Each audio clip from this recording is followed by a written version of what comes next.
नमस्कार, मी अनुजा। आज मी बनवलेला आहे पंजाबी मिक्स व्हेज पराठा। खूप छान बनतो, तुम्ही सुद्धा ट्राय करा।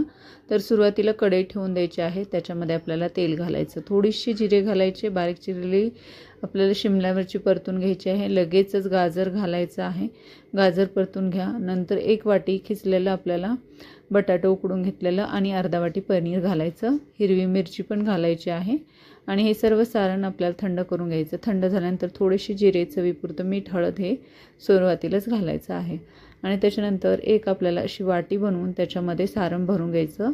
स्टफिंग ही भरपूर भरा तुम्ही। हा पराठा थोडासा मोठाच असतो, त्याच्यामुळे जाडसरच करायचा आहे आपल्याला।